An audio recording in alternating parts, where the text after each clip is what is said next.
দূরান্তে ঘুরতে যাওয়ার জন্য কিন্তু বাড়ির কাছেই যে দেখার মতো বা দর্শনীয় স্থান আছে সেইগুলোই আমরা ভুলে যাই। আর আজকে আমার কাছে যখন সেই সুযোগ এসেছে, আমি কি আর সেই সুযোগকে হাতছাড়া করি?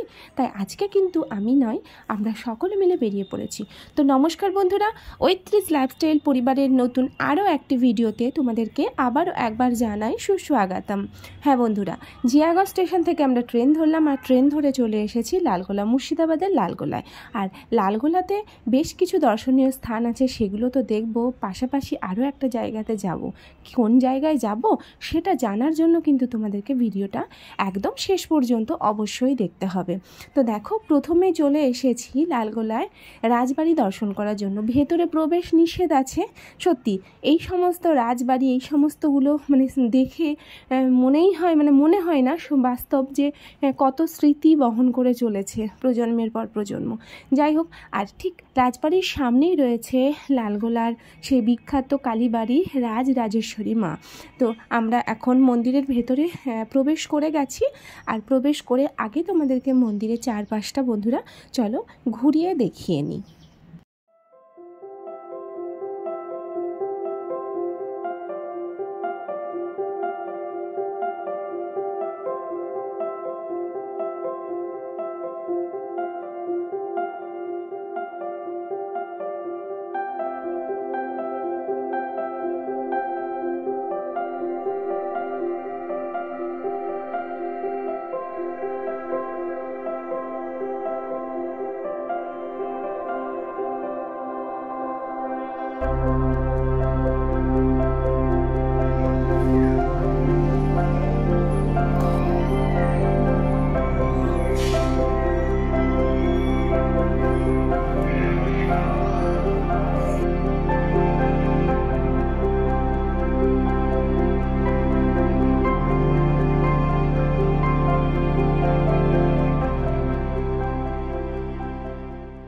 বন্ধুরা, রাজরাজেশ্বরী মায়ের মন্দির তো আমরা দর্শন করলাম, দেখলাম, তোমাদেরকেও ঘুরিয়ে দেখালাম। আর তার ঠিক পাশেই রয়েছে বাবার মন্দির। আর সেখানে একবার যাব না বাবাকে প্রণাম করার জন্য এবং দর্শনের জন্য? সেটা হতে পারে।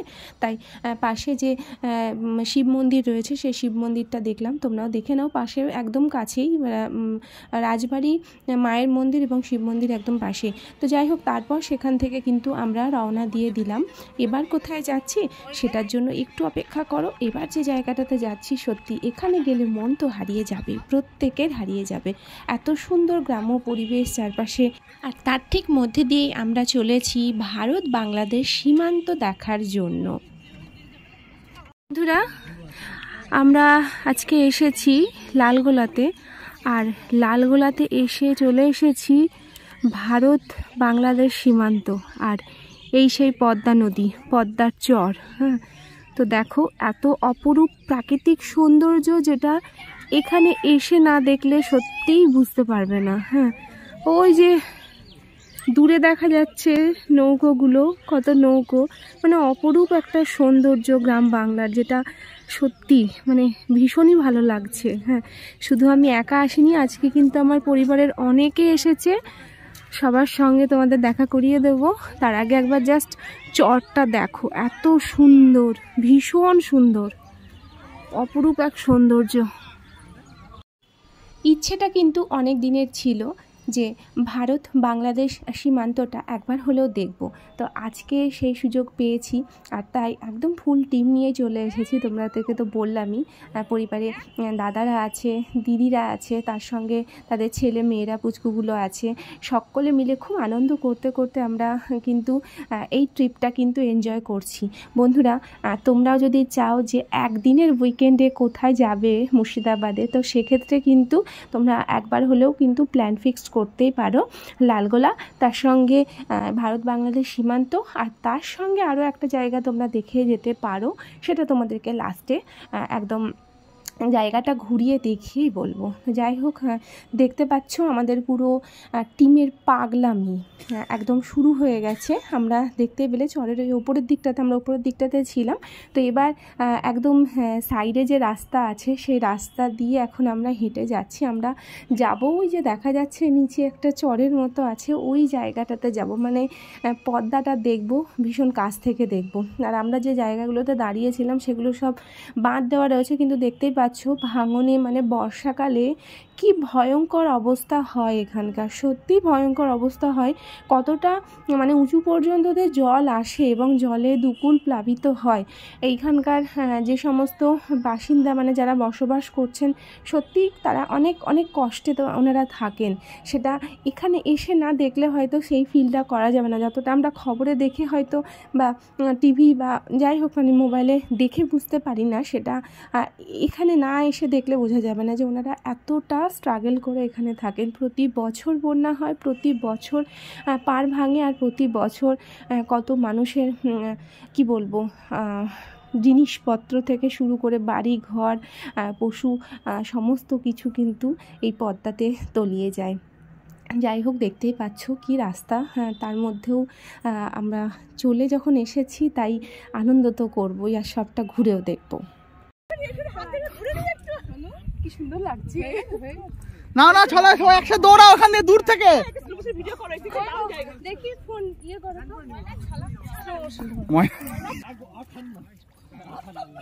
ওই যে ওই যে ওই বেটাকে সামলা ভিডিওটা হেভি হবে। আমাকে মারলো, ওর গায়ে হাত লাগলে মারলো।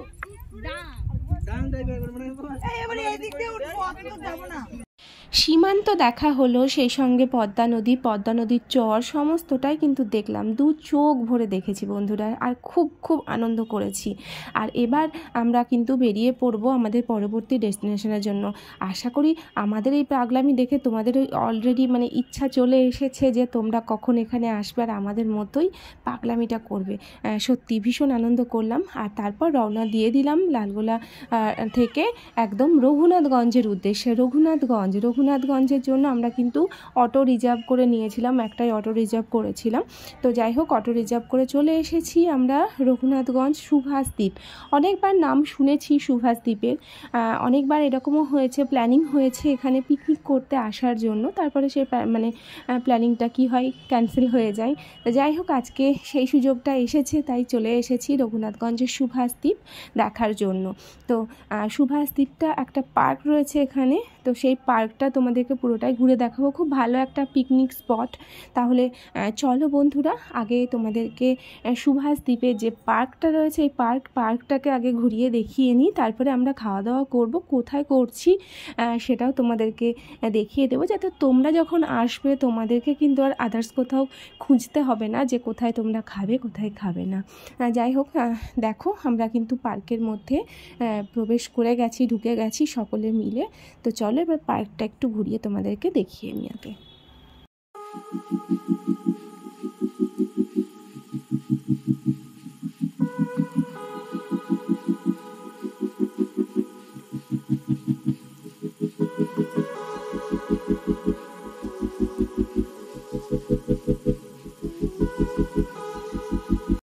পরিবারের সব থেকে ছোট শিশু দেখুন আপনারা, দেখুন ছোট শিশু, যা বসো দোল খাও।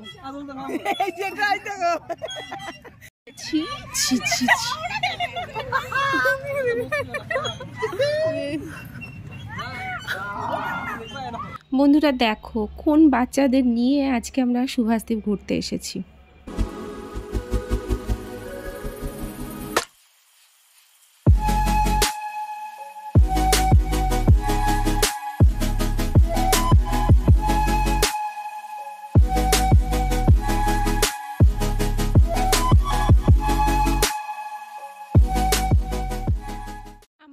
সুভাষদ্বীপের মোটামুটি পার্কটা ঘুরিয়ে দেখিয়ে দিলাম। অনেকটা বড়, আরও আছে সমস্ত, মানে একই যা জিনিস দেখছো সেরকমই আছে, কিন্তু ভীষণ ভালো লাগবে, এত গাছপালা রয়েছে, ভীষণ সুন্দর পার্কটা। তো তোমরা একবার প্ল্যান এবার ফিক্সড করো আসার জন্য, ঘুরতে আসার জন্য বা পিকনিকের জন্য, পিকনিক স্পট হিসেবে বেছে নিতে পারো। যাই হোক, খিদে পেয়ে গেছিলো, আর তারপরে সুভাষদ্বীপের পার্ক থেকে বেরিয়ে এসেই কিন্তু পাশেই রয়েছে সেই রেস্টুরেন্ট মারমেড। এত ভালো একটা রেস্টুরেন্ট রয়েছে পাশে। তো আমরা যাওয়ার সময়তেই খাবার অর্ডার করে গেছিলাম। মিক্সড ফ্রায়েড রাইস ছিল, তার সঙ্গে ছিল চিকেনের একটা আইটেম ছিল। তো আমরা অর্ডার করে গেছিলাম, ওনারা খাবার টাবার পুরো রেডি করে নিয়েছিলেন। আর তারপরে আমরা এসেই কিন্তু বসে গেছি জমিয়ে খাবার খেতে। তো চলো একটু রেস্টুরেন্টটা ঘুরিয়ে দেখে নিই, একদম টপে মানে খাওয়ার ব্যবস্থাটা। তো এত সুন্দর, পাশে গঙ্গা, পার্ক, দেখতে দেখতে তোমরা কিন্তু খাবারটা কিন্তু ভীষণ এনজয় করবে। তো বন্ধুরা, এই ছিল আজকে আমার লালগোলা আর তার সঙ্গে রঘুনাথগঞ্জের সুভাষদ্বীপের ভিডিও। কেমন লাগলো তোমাদের সেটা কিন্তু তোমরা কমেন্টে জানিও। আর পাশাপাশি কিন্তু তোমরা এটাও জানিও তোমরা ভিডিওটা দেখে কে আসার জন্য প্ল্যান করছো, বা কে অলরেডি দেখেছো সেটাও কিন্তু তোমরা কমেন্টে জানিও। খুব তাড়াতাড়ি তোমাদের সঙ্গে আমার আবার দেখা হবে আমার ৩৫ লাইফস্টাইল পরিবারের পরবর্তী ব্লগে। ততক্ষণ পর্যন্ত তোমরা ভালো থেকো আর সুস্থ থেকো, সেই সঙ্গে কিন্তু হ্যাপিও থেকো।